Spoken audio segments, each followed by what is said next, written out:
Nuclear missile ready.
Nuclear missile ready.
Nuclear missile ready.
Hello everybody, welcome to the Alpha Pro series. This is going to be between Astrea and Namshar. I'm your caster Snoopy, and joined by my side is Passer. What is up? I am not actually on his side though, by the way. We're a couple hundred miles apart. Yep. But yeah, we have, of course, a best of 9 series. This time around is not going to be the normal prize pool. We actually bumped up a little bit to $100 prize pool with a 70% and 30% split. And looks like we have Namshar joining us in the lobby.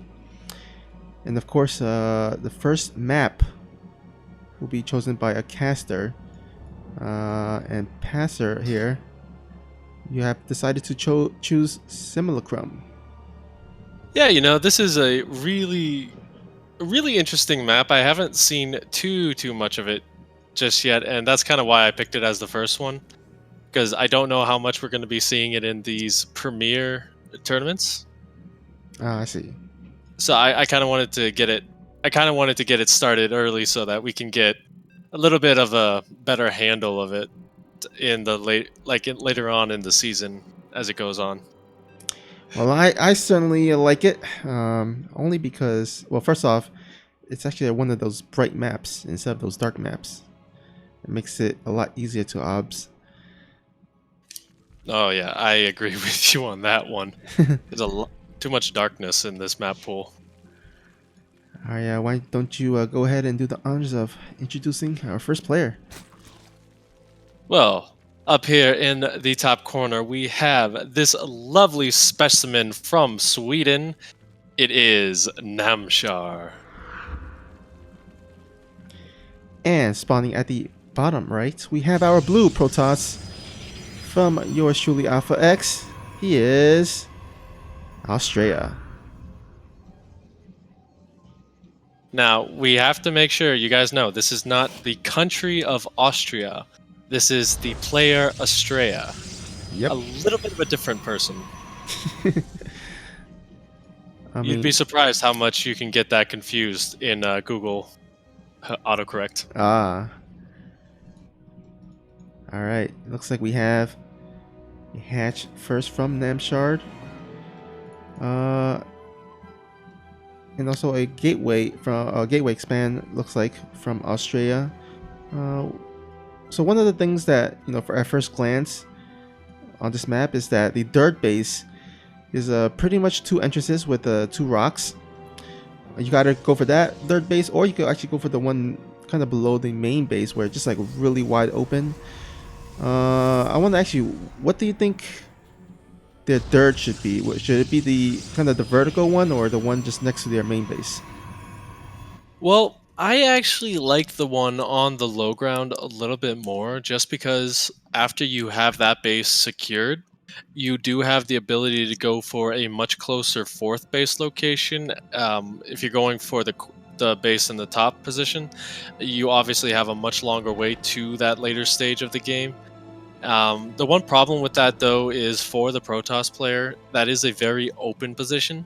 So it's going to be really interesting to see what timing he kind of goes for that, and we'll have to see if Namshar is really able to punish that. Because if it's way too quick, then Namshar can really take advantage of that. Yeah, that's definitely a good point. And looks like we have a standard Stargate opening for Australia here. We'll be in the far left side, so the observer or the overlord won't be able to possibly see this for quite some time. Yeah, I mean, this is kind of Australia's bread and butter. He really likes his Stargate play, and he's very good at transitioning out of it, which is the big thing. You can't really stay on one Stargate for too long, otherwise the Zerg will just absolutely roll over you. So I think maybe we might see a couple Phoenix. He has been known to go for that a couple of times, but overall, I think this is just going to be an Oracle and one Phoenix to clean up the Overlords. Although Namshar is actually being very conservative with those, hasn't really gotten a lot of vision out on the map other than that one in Australia's base right now. Yeah, it looks like the overlord does scout the Stargate, so it will give him ample time to start throwing those spore colors and positioning those as queens. And here we go, the first two spore colors on the way. Yeah, I mean, this is really easy to deflect now just because he has seen it. And, he's got a couple of queens. The spore crawlers, as you said, were going up. And, yeah, all it takes is a couple of pokes and that Oracle. We'll have to get on out of there. Yeah, and I love how Namshar did not decide to choose to throw down a spore color at the third base. He knows that with two queens positioned there, he could actually delay it. And now he does finally morphs in the spore color, but the Oracle comes in for 2 drone kills. Not what he wants, but at least it's something. Yeah, you're gonna be looking for any kind of damage you can get with that. I actually really like it when they go for 2 or 3 Oracles, because it makes it so much easier to kind of just go in, get a couple burst shots, and then get on out. So yeah, I'm liking it so far. Even going for a 3rd Oracle, I like it. Looks like we have seen a lot of Protoss use the Phoenix to lift off the Queen and then use the Oracles to snipe down those drones while the Spore Caller is shooting at either the Phoenix or one of the Oracles, where he can just might go back to the injured Oracle and just get as much drone kills as he can. But it's important that he saves those Oracles. He doesn't want to lose all of them just to get, just to sacrifice for some drones. Well, I'm really glad as well that he's transitioning out of this, because he's got the Robo facility down. We might be seeing a Twilight Council. I'm it's kind of surprising to see that he actually hasn't thrown that down at the same time. But I like this move from Namshar. Going to get in there, get a little bit of cancellation. There's not much at home for Astrea. Only a couple of sentries, which are no good versus this. And just putting some pressure on that third base, forcing the Oracles home. Really good damage. Yeah, this is the reason why Protoss loves to go Stargate opening. It's really safe. Even if they try to counterattack with a bunch of Lings, the Oracles can shoot them down. And of course, we know that Speedlings can't shoot up into the air, so the Oracles are safe and sound. And but it looks like Namshar gonna go and poke in, try to see if he can get some additional probes here. But ooh, nice force fields. Yeah, the most important thing is keeping those sentries alive. You need them for the energy, especially since it looks like Namshar is starting to ramp up his army production here with the Roaches coming on in. The Phoenix, as you said, coming in and picking up the Queen, the Oracles, having a little trouble getting those picks, but he does get them in the end. 5 workers going down for just a little bit of health and a Phoenix. Not bad. Yeah, that's the important thing, saving those Oracles, because later in the game you can use them for Stasis Ward, you can use them to snipe down with the Pulsar Beams, or even do a revelation to reveal what tech Namshar is and also where his army is at. Exactly. And this is kind of a waste right here, using the energy for that. I really would like him to save up a little bit of that so he can keep tabs on that army, like you said. And this is actually risky. There are so many queens here. Ooh. I honestly do not like that trade. Yeah, 1 Oracle for a Queen. Queens are 150 minerals, while Oracles are 150 minerals plus some gas as well. So definitely not the best trade for Astrea. But he is transitioning into Storm Tech with a +1 and getting his charge. And let's see, what's Namshar going for here? Going for Hydralisk range. Yeah, and I mean, he's going for the fast hive as well, so we might be seeing lurkers behind this. That would be the kind of play I'm thinking of. But Hydralisks, just very versatile units, especially when you get those couple of upgrades from the den. And yeah, they're just really good versus what Astrea has right now. Astrea doesn't really have a big army to combat this either. Yeah, and looks like we have a bunch of Hydralisks on the production tab.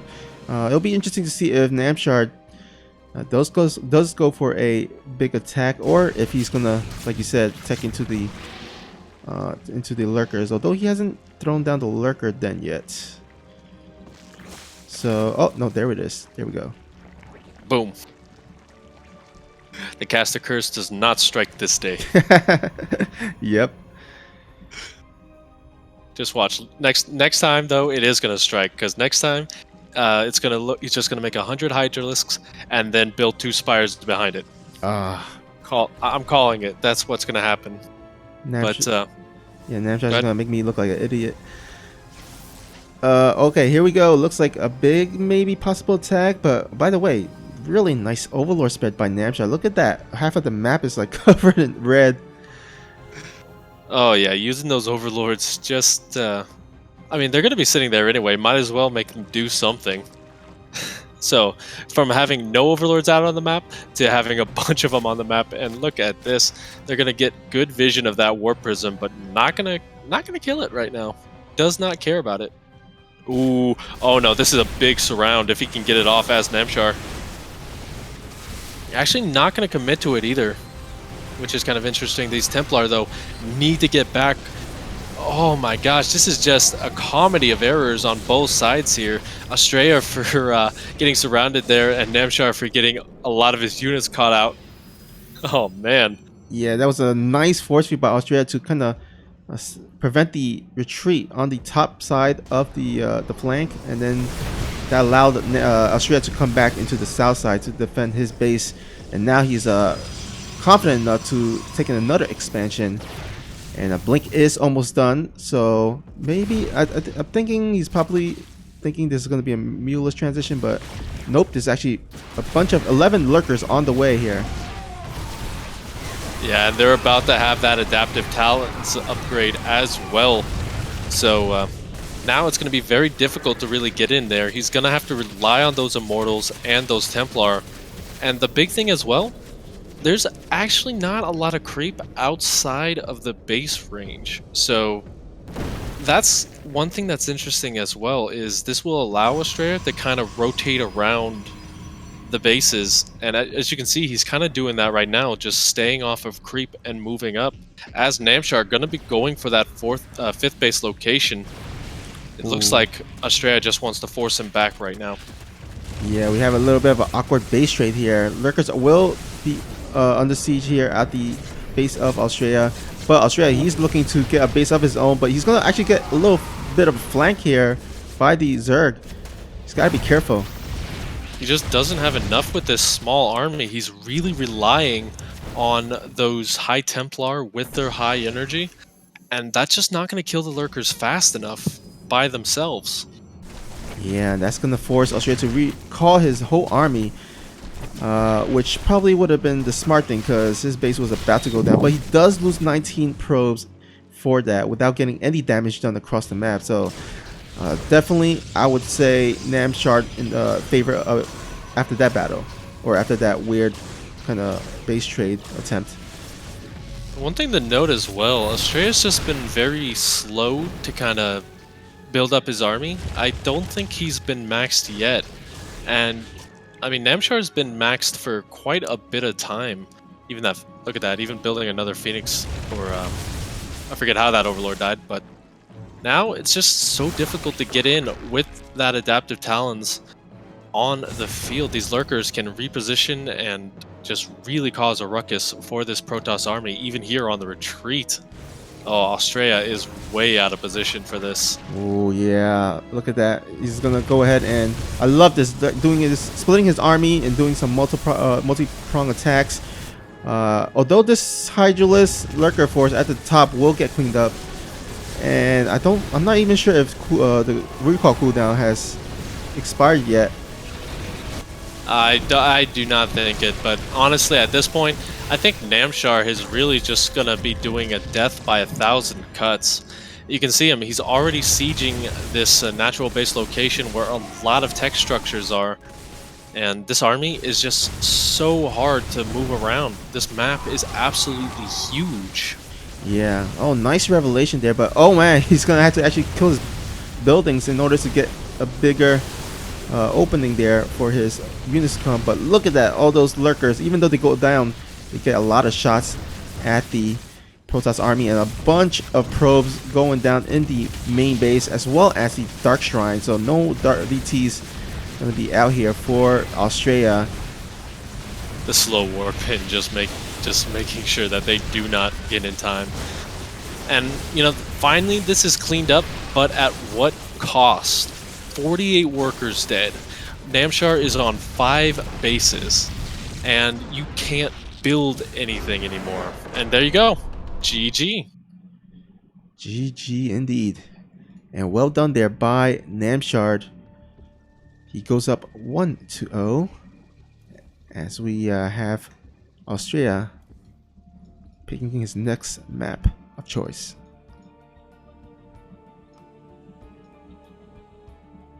Yeah, I mean, there were a lot of small kind of errors that happened in that game that really just kind of snowballed as Namshar started to get into that later stage of the game.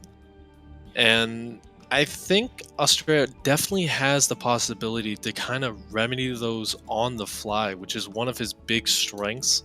So I really hope that in the next couple of games he kind of tightens up those build orders, and it kind of just gives us a really good series that I know he is more than capable of giving us. Yeah, for sure. And I think also part of that game was that Astrea was kind of caught off guard or out of position multiple times.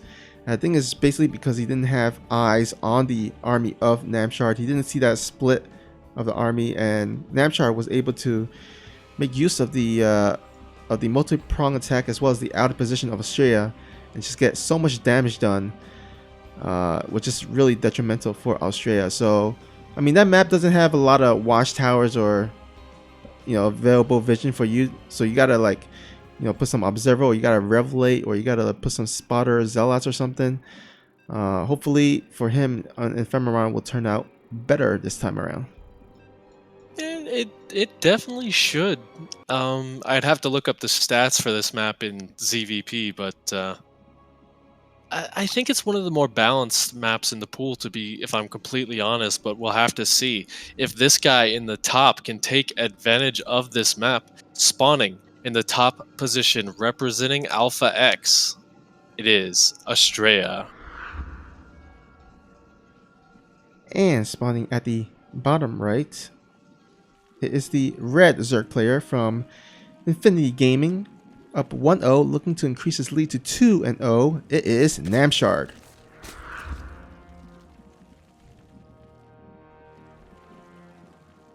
And yeah, I mean, as this series goes on, we will definitely see a bit more variation. But I think for these first games, we might actually just be seeing a couple of very standard, very macro-oriented plays, which, I mean, I wouldn't really disagree with. It's a really good chance, especially in longer series, to kind of probe your opponent and find out what makes them tick.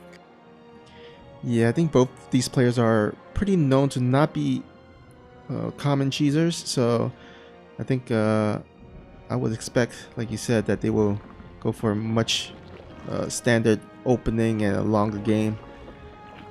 Well, that's the most dangerous part. When a non-cheeser cheeses. That's true. That's true. I mean, Snoot, one of the top tier Zerg players, he was not known for his cheese, was he not? Nope.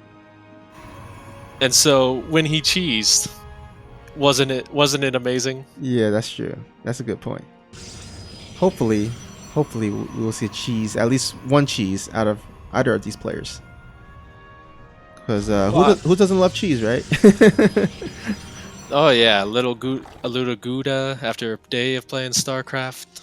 Yeah, I mean, you can bring out the American cheese, you can bring out the brie cheese, whatever cheese you like. Yeah, and that's one thing I like about Protoss is they have so many different types of cheese. They are pretty much an international cheese competition. Oh man, I would love to be there in that competition. You know what? We just need a video game themed competition for cheese. Just like names like Protoss cheddar, Terran bunker cheese, which is a real thing, by the way, guys. Yep. And just stuff like that. Making myself hungry thinking of that, though. All right, looks like we got the first adept coming in here. We'll be able to see the third base. But let's see if he actually goes and shade into the main. Oh, actually. Oh no, he's getting distracted by the lings at the natural here. That is a very good start. Already one probe going down with this, forcing the adept to stay at the second adept to stay at home.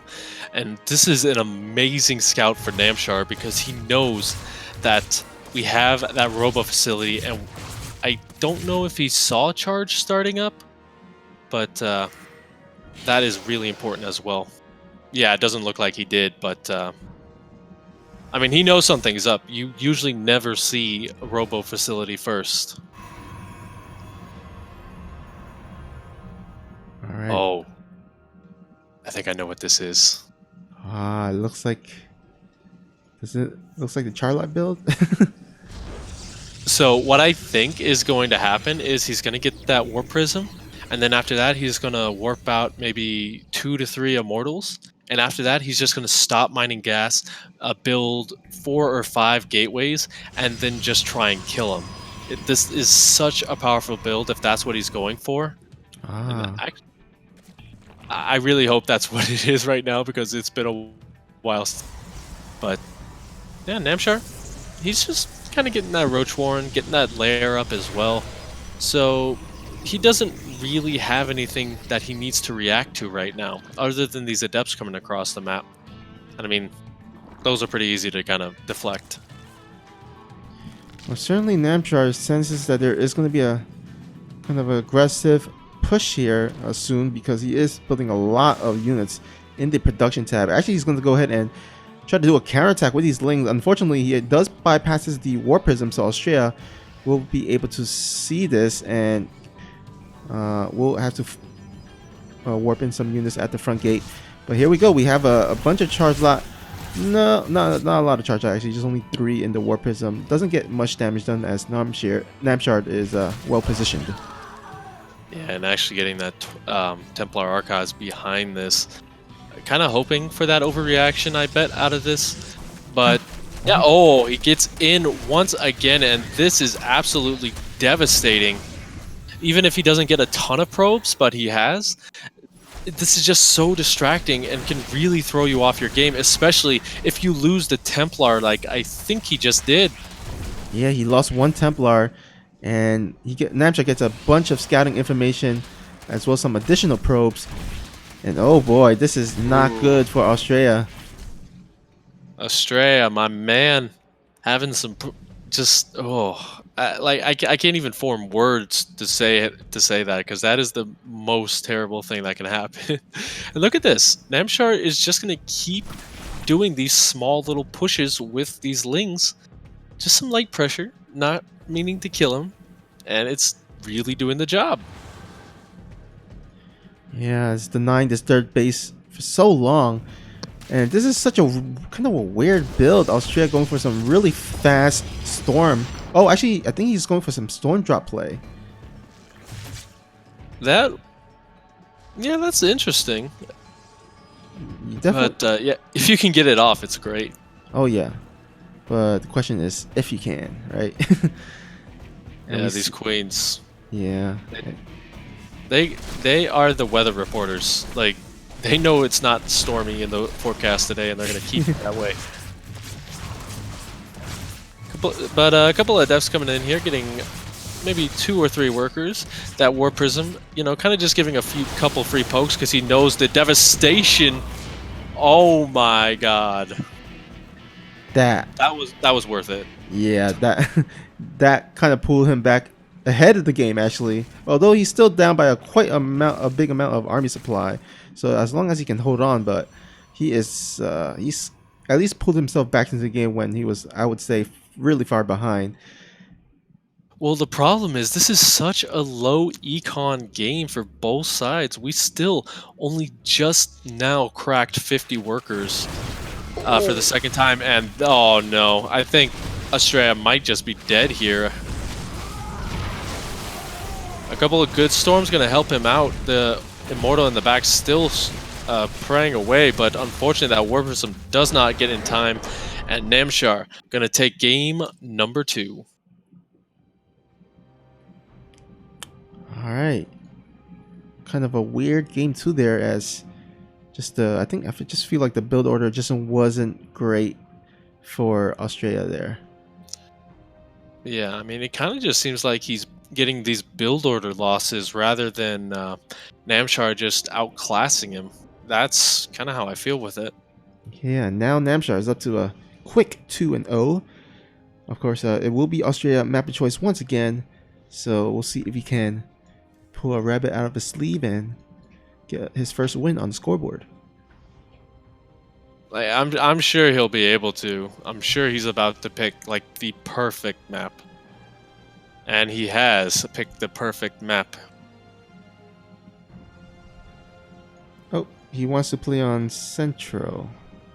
I'm not sure. Namshar did EU, right? So, and I'm not sure. Astrea, I think, is on. Astrea is in Korea, so that's kind of the problem as well. There's probably a lot of ping with these guys. Ah, I see.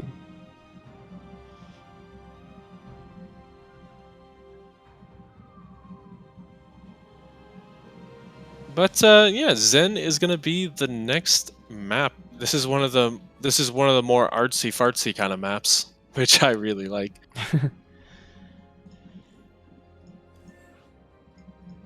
Oh. So he is on West. Okay, that explains it. Yeah, so I think we we just stick to a Central just to make sure the ping is even for both players. Yeah, that sounds good. But here we go, guys. Game number 3 starting up right now.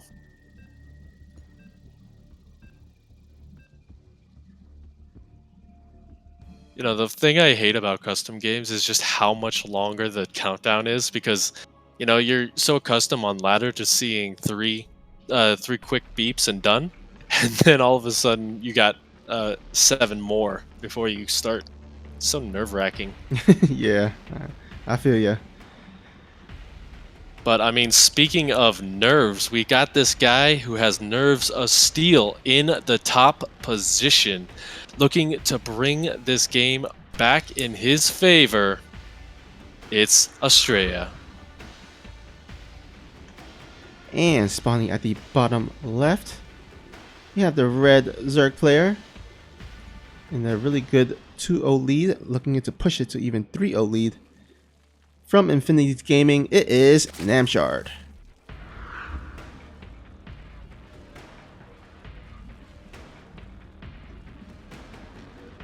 I'm really liking this position from Astrea here. As you can see, Namshar's not really doing anything too crazy, but Astrea is actually looking to secure his third base location with the wall off. And that's one of the interesting things about Zenly, is that it is actually probably the best position because you only have to do one pylon in the natural to block it off. So, Yeah, mind games out of Astrea here.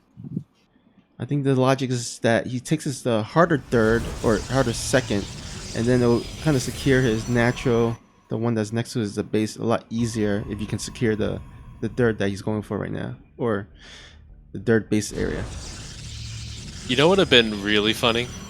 If this was a 12 pool and he was doing this. Oh yeah, that would have been really bad. Like we were talking about build order losses, that would be like the ultimate build order loss. For sure. And this is a play that Australia has done before in our previous Alpha Scrim special. He did go for the same base, the same second base. Unfortunately, his opponent did a mass ling attack follow up, so he kind of died to it. So I think Australia would love to pray that Namshar doesn't go for any aggression anytime soon. Yeah, he's definitely breathing a sigh of relief after seeing that natural. Ling's kind of popping out as well. The big problem is you do need to really close this base off, as it is much larger than normal. So you got to throw down something to kind of plug the wall. Otherwise, these Lings are going to get some scouting information, and actually Namshar just going to go home the Stalker. Enough for now. Oh, I love that, how Namshar split up the two Lings, hoping that the Stalker would chase the other Link so that he can sneak in by. But unfortunately for him, Australia was smart enough to not leave his base with that Stalker. Oh, Namshar does not care about that wall. Oh. Banes, Lings, ladies and gentlemen, Namshar has no chill in this game. Australia, I mean, the good thing for him is that he does have a kind of a full structure wall off, except he has one weak pylon area. But he can force field, so at least he has that. But he's got to worry about both entrances, as the natural is open as well. Yeah, I don't think he's... Oh, no. Namshar, do not go for this wall, dude. You don't have to. Like, that's the big thing. If he kills off that pylon, those sentries are out of position. Oh, here we go. Here we go.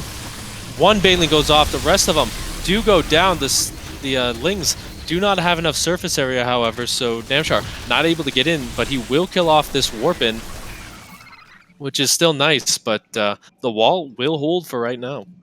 Yeah, that is the crucial part, is to defend the initial Baneling attack. After that, it gets a lot easier. And now he's fortifying. I love this, fortifying with some extra walls. Even if the front gateway and the pylons go down, he at least has a secondary wall. And remember, guys, Australia went for a fast third as well. So if Namshar doesn't do crucial damage with this, I mean, Australia's going to be really, really ahead economy-wise. And that is one way to get it done. Showing your opponent that you may beat me in a macro game, but you're not going to beat me with some cheese. And the pylon does go down. The sentry in the good position, however, so that will not go down. But now, I think Namshar should just kind of do a couple double takes here, make sure that the forces of Astrea are split up, maybe make it a little bit easier on himself. But this is starting to falter, and you can kind of see Namshar going for drones behind this. He needs to get out of it now. Man, Astrea really on top of the force field there, and now he has pretty much stabilized. And I don't see this doing any. I mean, I don't see Namshar busting this, at least for the moment. Yeah, I think this cheese is dead and in the water, and like you said, Astrea now just has a really big economic lead that you are gonna have to get through if you want to get through it. And look at that, Astrea comes back into it, making it a series. Yeah, nice hold there by Astrea. Does get his first point on the scoreboard. Remember, guys, there is a Matrimonial page for this Alpha Pro series. It should be in the chat area on the top. The Matrimonial link, and as well as the coupon code where you can use to donate 50 cents for free to the prize pool. You know, that is my two favorite things, free and money. So if you guys want to make a caster happy, just say the words free money. It doesn't even have to go to me, just say it. Free money. Oh, my day is made. I'm glad I can make your day. But now we get to another lovely map in Triton. So Namshar must be feeling confident because this is his map pick. Indeed. And Triton is one of those map pools that was from the previous map pool, so a lot of players are, you know, pretty familiar with it, and also pretty comfortable. Yeah, and that's kind of the important thing. We do have Astrea trying to get him into the game right now, but you know what? We have a sponsor who's going to help you get into the game.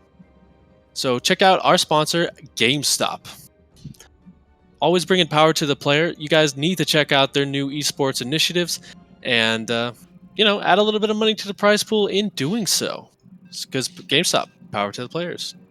Yeah, do those Matcherino GameStop quests where you can retweet and also follow their Twitter and donate additional funds to the prize pool. So head on over to GameStop.com as well as the Matcherino.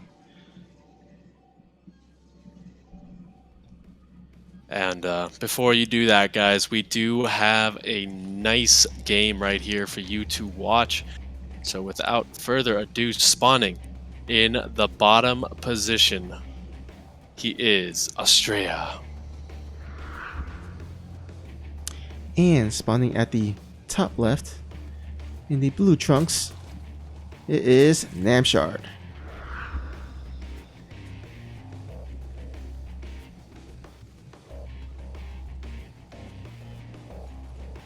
So it does look like we're going to see a little bit of more of the same here. Not really too much to say about these kind of early games. These guys are very consistent with their openings at this point in the series. Yeah, pretty much standard. I think the only difference was last game because Astrea decided to choose the riskier natural. It kind of forced Namshar to go for a build that I don't think he would have normally picked. But here we are, 2-1, and we'll see how both these players play. And already we do see Astrea going to get that base. Spawning pool in a nice position. And, you know, I'm thinking he might be going back to Stargate on this map. There's a lot of open areas and a lot of kind of room behind the main base where you can hide a couple Phoenix, and if it gets too dicey, you can recall. But Yeah, it looks like Namshar is actually going to get a very quick third base and just really macro his little Zerg hard out. Well, I think I have to agree with you. I think Stargate play will probably be his best bet. This map is pretty good for Stargate play in general. So, but I wouldn't be surprised if Astrea does pull out a kind of a Twilight Robo build. But with that first adept, it seems Stargate is going to be imminent. And there we go, Stargate at the top side, next to his second pylon. Yeah, you can always. Fun fact, guys, if you see an adept, 8 times out of 10, I've realized that that's actually going to be for Stargate.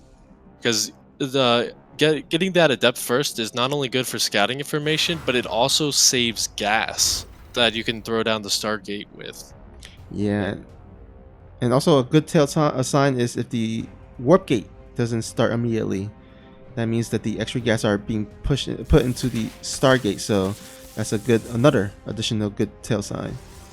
Yeah, but Astrea has actually kept his wall down again. A little bit of a problem for him, as Namshar has been very consistently getting these lings and getting that scouting information, and we do see we have that Oracle coming on in, but it's already been seen, Oh, so wait. there should be a good response. I'm looking at the Namshar's vision, and he doesn't actually scout the Stargate, unfortunately. For real? Yeah, that Ling just must have missed it just by barely. Oh my god, that is a pixel of a difference. Yeah, but I think Namshar kind of got his antenna up already. He's throwing down the spore colors. Or, although actually he's throwing down only one spore color, so I don't think he's 100% sure. So if the Oracles goes into the correct spot, he might actually get some good amount of drones.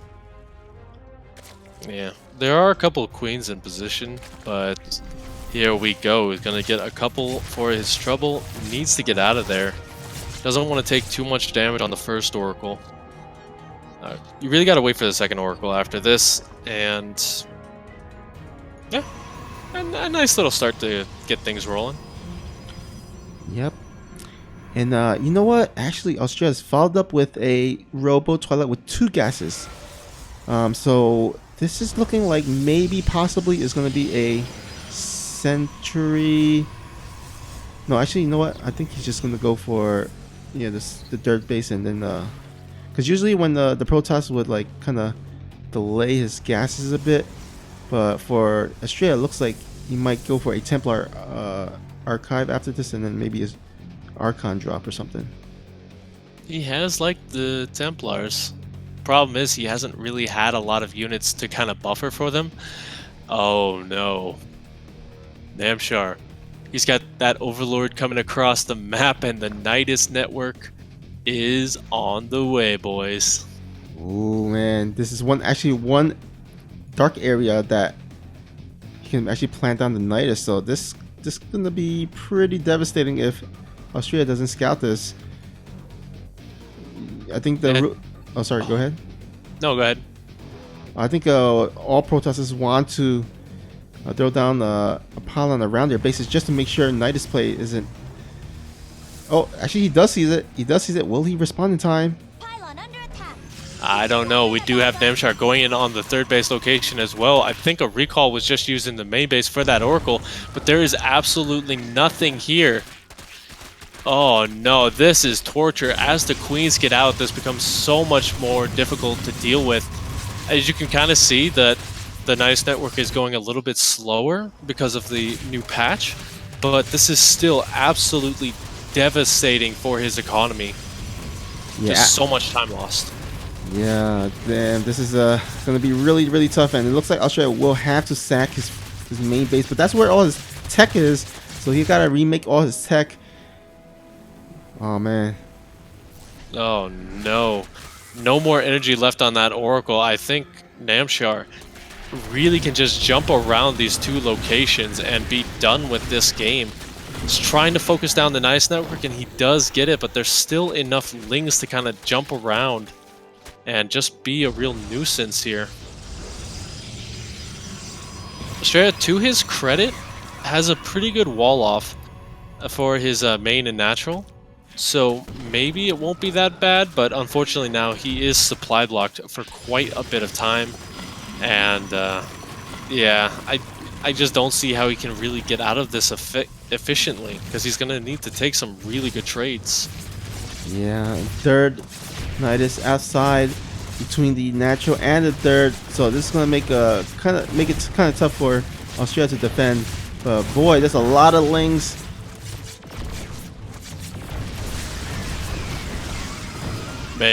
Maybe doing a little bit of damage to himself is Namshar, because he was sending in those lings one at a time, and those archons are starting to get the trades that he needs.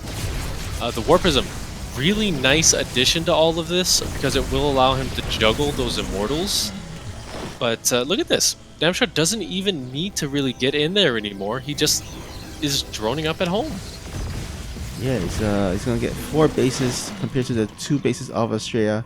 I mean, granted, you know, it was pretty scary for a second. Astrea does manage to hold, but oh man, this there's a bunch of lings will get to surround all the Nexus, and he has no shield battery to recharge the shield battery of the Nexus. So, but the armor does come back in time to defend. That was pretty scary. Imagine if those were +1 lings. They would have absolutely destroyed that building. Oh yeah.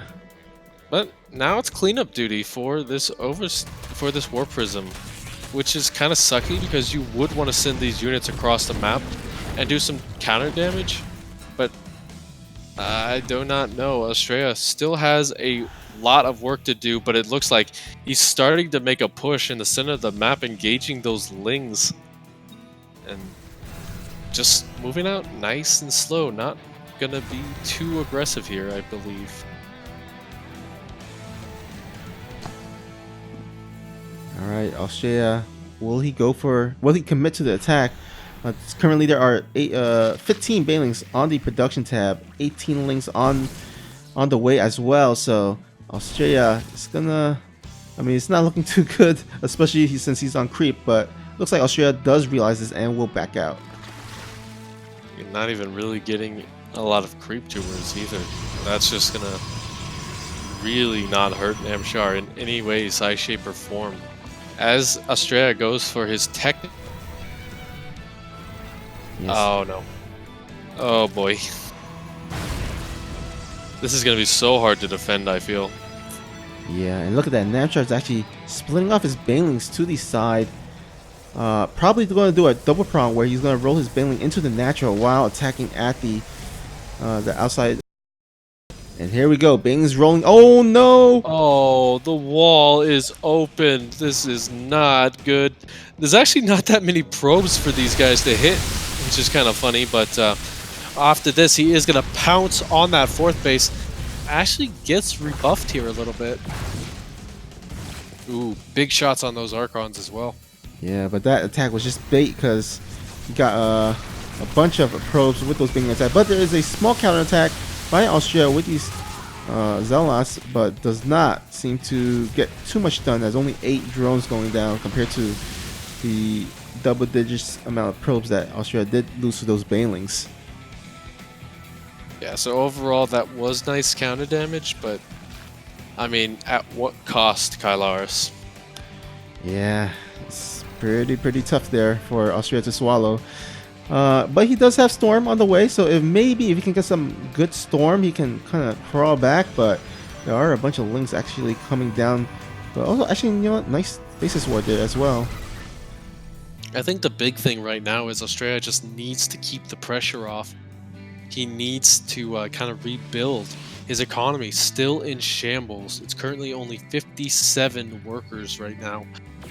And that is nowhere near where you want to be in this stage in the game. Look at that. He's still chronoing his Nexus at 11 minutes in.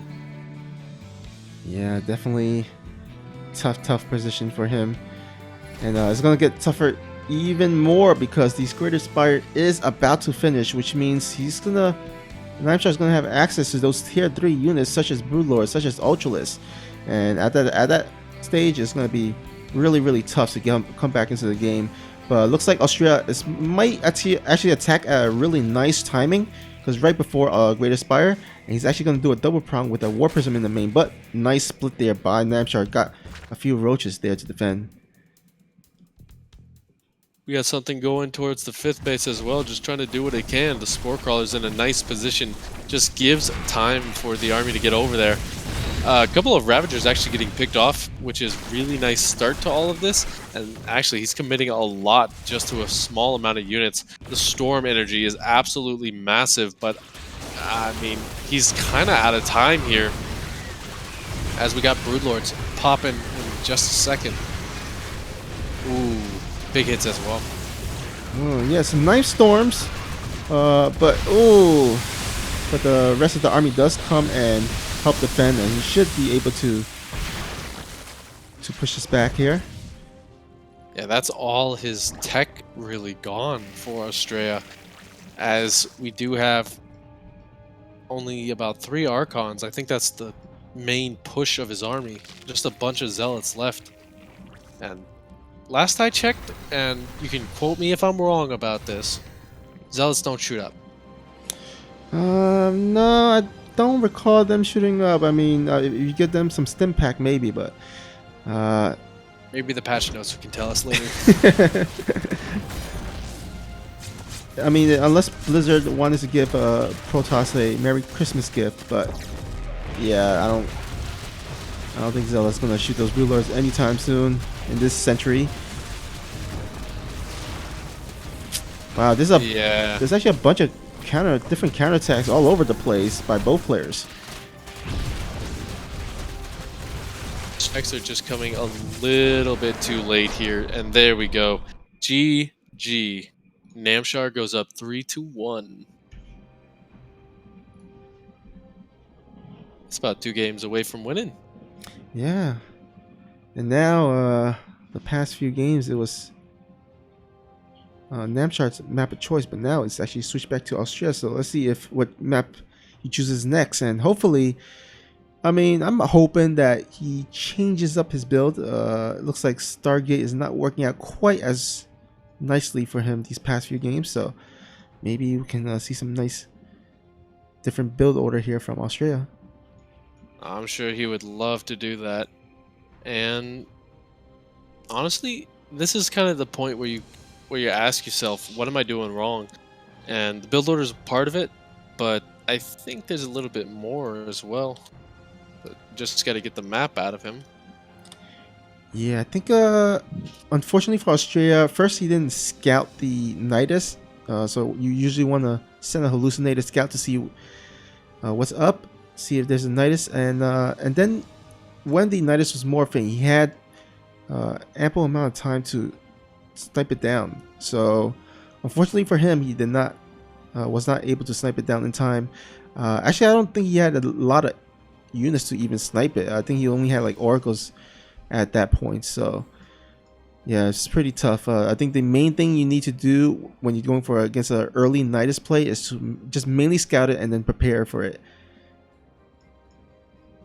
because once you shut down the first Nidus, it's a lot easier to defend. Yeah, and we got a big map here, which is going to make it a little bit difficult as well, but it is Astrea's pick for World of Sleepers. What do you think about this map? Do you think this is a good choice for him in his good position? Well, this map is, I mean, I guess you could say it's okay. I think it's also well balanced in PvZ. And then there's also that weird little kind of mineral patch between the natural and what you would be the normal third. I think that actually forces Zergs to get the one at the bottom where there's only one Vespene geyser. It used to be the rich Vespene geyser, but it looks like they actually changed it back to a regular one. But yeah, this map, I think you can actually go across the map pretty quickly, so I wouldn't be surprised if Astrea actually go for a Mortal Sentry parting train type of push. Indeed, I would love to see that. Namshar, by the way, has another hatchery.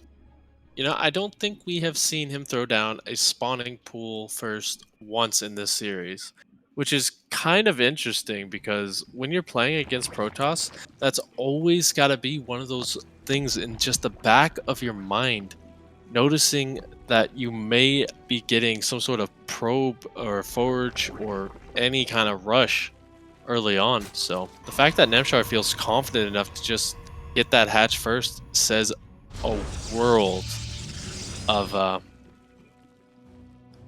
bad English. Well, I think he knows Australia doesn't really cannon rush as often, so probably he kind of feels safe to go for that hatch first and kind of gamble that Australia won't kind of pull out a rabbit out of the hat and does a cannon rush. So I think he's just crossing his fingers, and so far it's been working because Australia has not done any cannon rushes in any of these games. Yeah, I love how annoying he's being right there. You know, since he doesn't have any cannons to play with, he's just got to play with the mineral line. Yeah, But I always think that, you know, or caution that players with not a lot of APM don't do that because that actually messes with your kind of your timing of your buildings. But if you have a APM to spare, if you're a fast, quick player, you can definitely do that mineral trick. yeah, we might be seeing exhaustion as well start take effect here. Like there's just so many different factors. There's the ping, there's the maps, there's just a lot, and this adept coming home to defend. Once again, the wall is not complete. I like what Namshar tried there, but Astrea just on top of things. Amazing right there. Yeah, interestingly enough, he's actually sending out a probe. Okay, I thought that I was curious why that probe was out there, but it looks like it was just a bad rally there. And he would just go ahead and just send out that one single adept to again scout. This time around, he did open with a Phoenix first, so not a Orko. Okay, he's gonna follow up with the Orko. Okay, I see. Yeah, one thing you do when you do this kind of thing is you get that Phoenix first just to deny Overlord scouting because you already know that your opponent's going to Stargate, but you don't know how hard he's going to commit to it. You know, there could be in about 5 minutes from now, 15 Phoenix picking up your workers, not caring about the queens and such, or there could be absolutely nothing coming across. You know, sometimes you can even skip the Oracle and be just fine. But yeah, I mean, I'm liking the pickoffs he's going to try and get with this. Even might get a supply block here if he can find just one or two more overlords. It looks like both the Oracle and the Phoenix will be making their way to the main base, so that queen is probably going to get lifted up while this Oracle focus on the drones. And let's see how many drones he can get. So far, ooh, nice save. Almost had a third drone there, but nice turning of the drone into the spore caller. So we'll save one at least. Yeah, a lot of damage on that Oracle as well. You cannot go in there without recharging your shields anymore. So that kind of just slows him down. No queens in third base, however, which will mean this Oracle can get a little bit more work done, which is always nice. Even going to sack this Phoenix almost to get the Overlord. Not going to sacrifice just yet, though. Well, so far, a lot better compared to the previous games where he only had a few, he didn't really have much drone kills, but so far he does have 6, so not too shabby. And what that really does is it slows Namshar down because you can't build army and drones in big numbers at the same time. So you're going to have to divide between replenishing those workers and getting a lot of roaches here, which, by the way, Astrea is already preparing for with those immortals. Oof. See, that's a cool, cute play there to get that Spore Crawler with the Oracle, but I mean, wouldn't you rather have that energy for Revelation and Stasis Wards a little bit later on? Yeah, I mean, it's kind of a balancing act. You usually want to do it when you have oracles with like a lot of energy to spare, but For me personally, I would definitely save that energy for stasis or revelation. Indeed, But you indeed. know what? I think, come to think of it, look at Astrea. He's moving out, so I think he wants to actually decrease the amount of creep so he doesn't get surrounded or doesn't get scouted as quickly. And this is going to be deadly if Namshar doesn't see this. That's a, That's actually really nice damage to start things off. This is a really committed push, however. There's so much gas tied into this. But yeah. ooh, good start. And there's no Ravagers out yet for Namshar, so he might actually have to sack this base, or at least wait till the Ravagers are morphed in. He doesn't even have speed with this just yet. Already gets a couple of good biles, however. Takes out some of the sentries. Gonna warp in a bunch of Archons with that hallucination and might actually start to clean up the army of Namshar. Yeah, but this is actually more Warpins, more Stalker Warpins. And Namshar's actually getting a 4th base behind this. It might be a bit too greedy. Like, those biles were really helping Namshar, getting a lot of those high energy sentries. He's going to try and stem the bleeding by getting the Roach Warren, but you still got a lot of links with this, and now there's no force fields. Stalkers, they're not very good versus link surrounds. Yeah, and now it looks like Namshar is pushing this back. It's going to be important for Astrea to not overstay his welcome, but it looks like he's committing to it. More Stalkers warping in. Yeah, I think Astrea smells blood in the water. He thinks he has enough. Actually going to back up right here, so he might change his mind. Just say, I've had enough. I'm not going to do any more to you. Yeah, and actually, you know, it might not be a bad call because he is ahead in workers. And I mean, he's a little bit behind in army supply, but that could be that could be equaled up with a warpin. So I like this decision to just back off and just go back to teching up into looks like a robotics bay. Yeah, I'm liking this move more and more. He got some damage done. He forced a lot of units, wasted a lot of larvae out of Namshar, and now he can just build up what I hope is disruptors, but will more than likely be Colossus. Oh, that was a tough loss there. You don't want to be losing 2 Immortals with a War Prism. Oh my gosh, now Namshar. Oh, Namshar just really put himself ahead with that. There's not really anything that's super good even against roaches, and he's got the lurker den behind this. Yeah, and you really want once the Zerg goes for lurkers, you definitely want to save those Immortals because those Immortals packs a punch in attacking and killing those lurkers. So now he's only down to 1 Immortal. That is not enough. He needs to either throw down a 2nd Robo or okay, it looks like he's going for disruptors instead. So he's transitioning to disruptors to deal with those lurkers. I might actually like that. You know, the very good zoning potential, and Zergs really sometimes have really bad trouble with them. Even getting 2 robotics facilities. Astrea, you bold man. Yeah, I remember in the new patch, lurkers their attack range decreases by 1, so it's actually easier for the Protoss initially to get on top of the lurkers with those disruptor in their army. It's not until they research the lurker upgrade where they actually extend their range by 2, I believe. So until then, you know, Astrea can definitely get on top of those lurkers with the disruptor ball that he has. Indeed. Even gonna warp speed to go along with everything else. Astrea is still in this game by a margin, and yeah, he's gonna push out once again. Are there any lurkers with this yet? Doesn't No, seem there's like actually it. not. Yeah, so he's kind of sitting on the lurker tech for right now. I don't want Astrea to really give him the time to get up to that, however. Already the first shot going off, getting some okay connections, but there we go. Oh, nice. Yeah, that's the connections he wants, and that's what's going to win him this game if he continues to put on this pressure.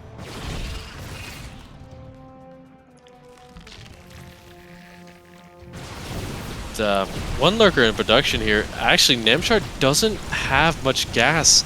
He got a bunch of Hydralisks with this, so he's pretty much refinery starved. Oh no, that's actually really bad. Oh yeah, but there is a nice little kind of concave here for Namshar to decrease the amount of splash damage from those disruptors. But oh, nice stasis ward. But is it enough? It looks like there's just too many Hydralisks and none of the disruptors are on cooldown, off cooldown, so he's got to wait a bit. Yeah, and by the time he does get through, he will have a lot of reinforcements to deal with.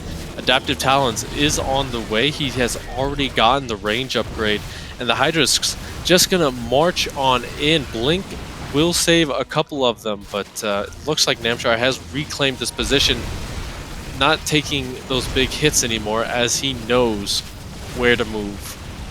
Oh man, those disruptors are pretty much cleaned out, but they did get a few last shots in, so this is gonna actually give Astrea some decent amount, I guess, headroom to attack as his army supply. I mean, it's still a little bit low here, so he's got to be careful. I don't know. It's gonna be a really tough battle, tough position to break as there are burrowed lurkers. This gas issue, however, for Namshar, he wants so many things for Christmas. He's got the Greater Spire on the way. He's trying to warp in a bunch of lurkers to survive, but his gas income, while it's nice and healthy now, it just seems like he never has enough. And look at this, the Hydra's gonna go towards the 4th base location, just put some more pressure on Astrea to do better. And yeah, the army in the center getting cleaned up. All these disruptors starting to fall as the 4th base is under heavy fire. Yeah, it's not looking too good for Astrea. He's got a battle on 2 fronts, and all his disruptors once again being cleaned up, and he only has 1 disruptor left, and that base down at the right side going down along with 16 probes there. I think that's the nail in the coffin almost. These Hydralisks will more than likely get cleaned up, but they can take a lot of beating before they do. These armies units going down like flies here. Even the shield batteries don't have enough to deal with this. And he's lost 2 bases. Astrea down in supply by 30, and that number is just going up and up and up. Yeah, I mean the worker counts are relatively close, but he doesn't have enough. Astrea doesn't have enough bases to mine off of, and again, once again his disruptive ball keeps kind of dwindling down, keeps getting picked off, and yeah, he's gonna actually transition to Colossus because his disruptor ball is pretty much depleted. Yeah, but that's too expensive. Yeah, that's like you need Tempests if you need anything, because you got Broodlords on the way. At least I think there should be some Broodlords on the way.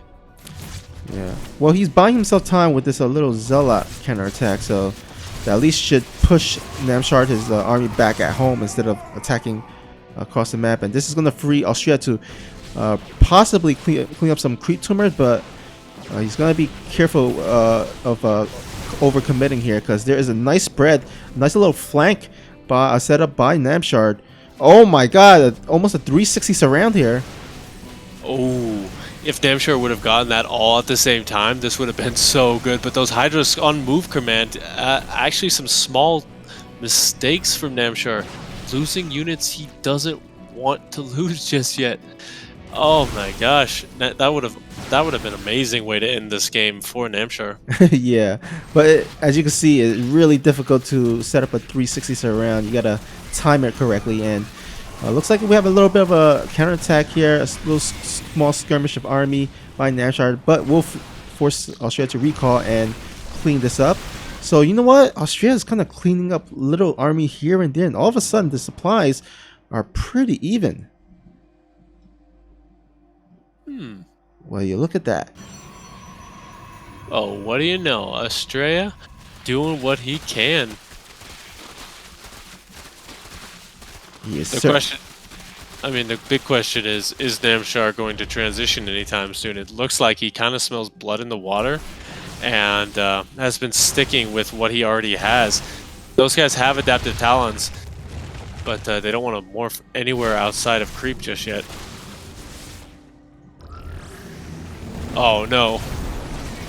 Okay, good eyes on Namshar, making sure that those do not go down. And just a beautiful movement here by Namshar, splitting his army left and right. Look at that. He's got the Hydralisk and Roach army at the left with the Lurkers on the right side, and oh boy, this base is pretty much gonna might go down unless he gets some really nice disruptor shot. Oh boy, that's a lot of probes going down. Yeah, really good lineup on them. The Hydros on the side do get taken out, but the economy of Astrea just look at the supply. As Todd would say. And oh man, if he focuses on the Nexus, he could take it down, but instead it looks like he's gonna go ahead and just try to trade as much as he can. But He's just gonna clean up the army. yeah, but the real damage is here at the right side, at the bottom with the Lurkers.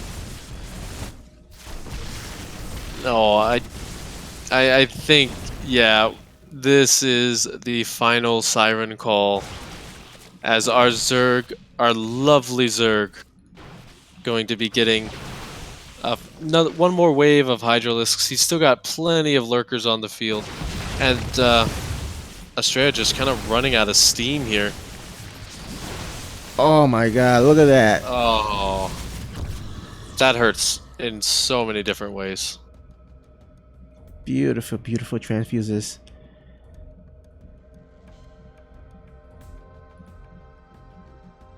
Astrea, however, he hasn't thrown in the towel just yet. He does still have a couple of tricks up his sleeve. And by tricks, I mean he has Storm. Which, really good versus these Hydralisks. But once Namshar recognizes that, he just makes a ton of roaches to try and close things out. Yeah, those roaches are gonna help in terms of absorbing some of those storm. And looks like things have stabilized. Both players are kind of just macroing up back their army. Looks like some additional lurkers are gonna be morphed up.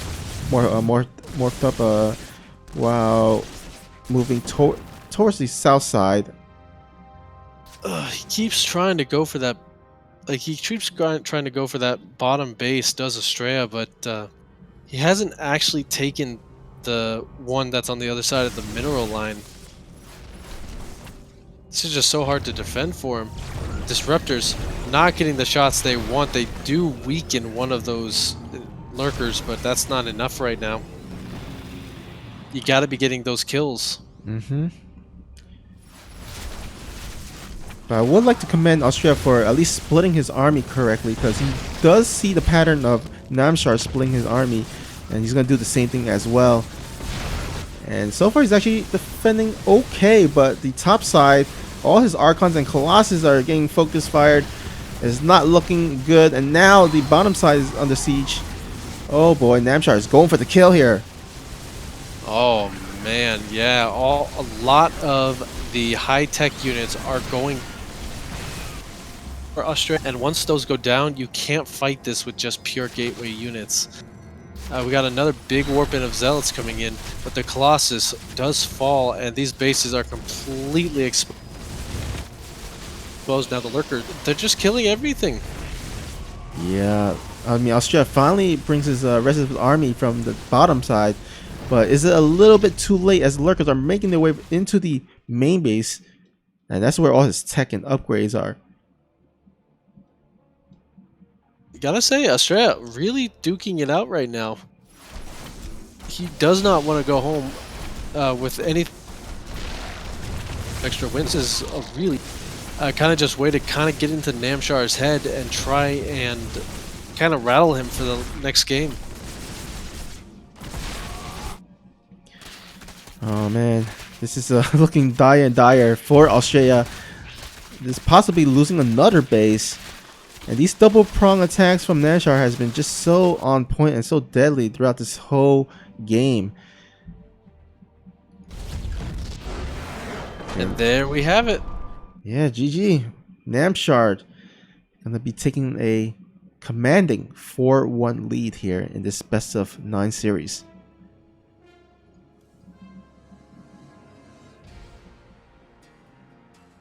So Astrea's map pick once again. We have 2 more maps from. Will he pick Eternal Empire or Nightshade?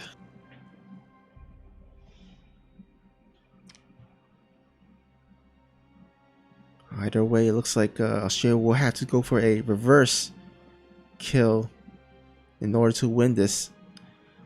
Again, this is a $100 prize pool with a 70-30 split. So whoever wins will get the 70% of the chunk of the money. Of course, that is plus Matcherino coupon codes as well, which you guys can, of course, donate in the chat box area. You should see a Matcherino URL link as well as a coupon code that you can use to donate 50 cents for free to the prize pool.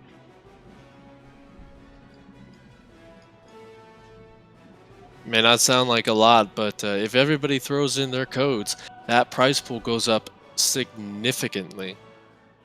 For So sure. help out these guys. Yeah. These kind of series go on quite a bit, and it's a really good way to support just StarCraft in general. Yeah, always great to support the players who took their time to play these awesome games for us. And it looks like Astrea will choose Eternal Empire. So it's going to be the sandy map here. The sandy map. Well, it looks kind of sandy, I guess. It's very rocky, I guess. It's brownish. Yeah, I can kind of see that. You know, it's in the desert, so you know there's obviously sand Mm-hmm.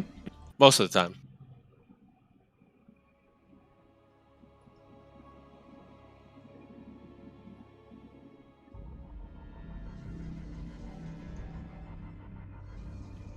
But once again, we have a couple of fantastic players up here in the top position.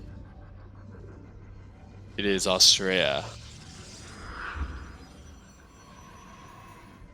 And at the bottom side here, we have the red Zerg player from Team Infinity Gaming. Only one game away from closing out the series. Can he do it? It is Namshar.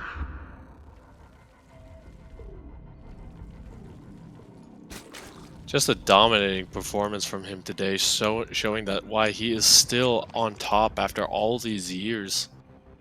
Yeah, I mean, he's not one you would say that will be like a favorite going to a tournament, but he's always like up there. He's like close. Yeah, exactly, and that's kind of the thing. Like he's been doing this so long, he has so many different kind of builds, and he's really known as a player who kind of almost gets to the later stages, but just barely gets like a bad bracket. Yeah. It's like a couple of, I think like in the WCS last year for Valencia, he actually got Cyril in the very last game, so he took second in the qualifiers. Ah. Yeah, that's that's unfortunate. Sometimes tournament is just kind of based on sometimes group luck. Exactly, and that's kind of that's one of the things as well. If you're in the group of death and you're not one of the top 2, unless your time in BlizzCon, not gonna be your best day. Yeah, that's unfortunately how it goes sometimes. And I mean, there's a lot of players that also, kind of has the same story as Namshar, where they've been playing for years and years and years, and just unfortunately hasn't been able to get that single major win that kind of defines them. But you always, keep fighting and see that if there's one tournament where you can, have a breakout performance and actually claim that championship. And that is exactly what these guys are trying to do. This might not be the big leagues, but this is the stage to get there. Get your name out there. Even though these guys have been pretty much like in much bigger things. It's always cool to see them come out to these smaller tournaments and earn a little moolah that way. Yeah, I think a lot of players, unless you're like Sero or Maru or Ty or someone like that, majority of your earnings will come through kind of online tournaments, online team leagues or something. So yeah, you'll see a lot of players like Namshar and Astrea play in these type of tournaments and events. It's lunch money for the day. Yeah. But once again, we see that Phoenix coming out. It is going to be Oracle behind that. We'll have to see how fast he throws down the robo facility behind it. But yeah, overall, just really nice to get this Phoenix out. Denies any more scouting of the follow-up, and might even go across the map and get another one, or he more than likely will just pick up a queen, be like, come here. All right, looks like Orgo actually will be making his way to the third, while the Phoenix is gonna make his way to the natural. Funnily enough, I think he's actually gonna use the Phoenix to try to pull the queens, but looks like Namshar not falling for it. But actually, he's gonna actually circumvent into the main base. But Spore Caller will, actually throw down a stasis ward. So I guess that's the next best thing he could have done. Yeah, if you can get that, it's only temporary, but it is so annoying to deal with because they block the mineral line when they get caught like that. And the Phoenix gonna come in here, try and get another Overseer, which looks like it will be able to not do, as I try and say. Cass's curse. At least it's a small caster's curse today. Yeah. I don't think I've gotten Artosis levels of wrong today. Yeah. Ooh, trying to plant those in range of the Spore Crawler. That's a bit of a no-no. Yeah, just Namshar's on top of it. He's got his Oracle defense down to the notch, and since he has not taken a lot of economic damage from it, he will be safely expanding to his fourth relatively quickly. But there are two Oracles joining up here at the south side with the Phoenix. So we'll see if he goes and dives into the main, but the main actually has two queens there already. Yeah, but he's going to get the one with all the energy, so he might... Nah, he does not dive onto it just yet. He is going to choose life for those guys. The Oracle near the natural did try and throw down a stasis ward, but that is cleaned up as well. And yeah, I mean, Namshar just doing a really good job of keeping his economy nice and secure. Yeah, he has not taken any significant damage from these air harasses, and props to him, because first he got to have the right queen positioning, as well as making sure that he responds quickly enough to those stasis. Yeah, Astrea, to his credit though, I love how he is working on kind of just these double prong harassments all over the place, trying to make sure that Namshar has enough in these positions, making sure that he's not coming across the map and doing anything crazy. These adepts might actually get a lot of damage done because there isn't really too much here other than those queens just now going to start coming in. 5 workers, and he has not lost the adepts just yet. Oh, that was some nice play there by Astrea, picking up 8, possibly even more here. Yeah, these guys paid for their weight. Yeah, they definitely earned their salaries. And you know what? Astrea has been failing to get some damage done throughout the whole game, and then all you need is just one little successful harass, and you can make everything well worth it. Yeah, 15 workers going down. That is not actually going to slow Namshar down, as we've got 18 Mutalisks. Ooh. Oh no. Oh man. Okay, so he needs to hide those until he gets across the map. He's got to do it. Yeah, and I don't. Astrea has absolutely no clue. I don't think. Where is that spire? Oh, he's hiding it underneath all these overlords. That is amazing. Oh man, and this is where Astrea. GG's out. He's not even gonna try. Oh man, that is so unfortunate for Astrea. He got so much economic damage done and just wasn't able to prepare for that Muleless transition. And GG, Namshar. It was just Namshar's day. He definitely brought the element of surprise in that last game, and it was enough to push him over the edge. He is your Alpha Pro Series 131 champion. Yep, and again, one last look at the Matcherino page here. Looks like we only up to $8. Guys, I know you can do better. Go ahead and get into your Christmas spirit and start using those coupon codes and donate 50 cents for free to the prize pool. I'm sure these guys will definitely support it. So go head on over to the Matcherino page, guys. Yep. Right. It doesn't even cost you guys anything. Like that's the best part. Yep. All right. So again, Namshar is your winner today. 5-1 is the score.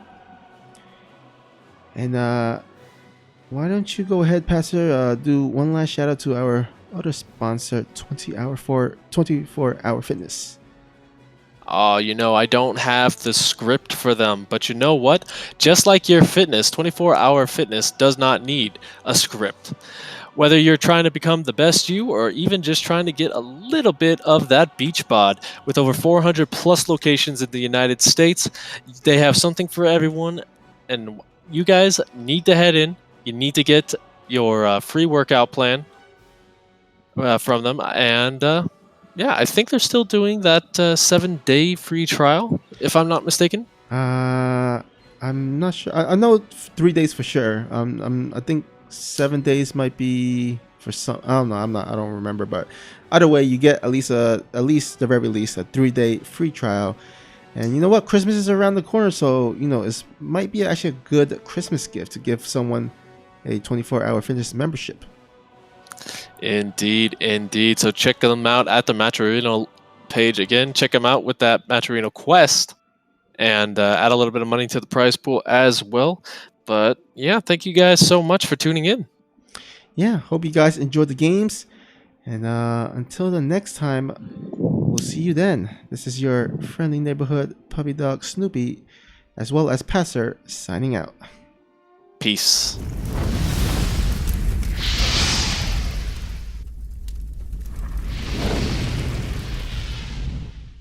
Nuclear missile ready.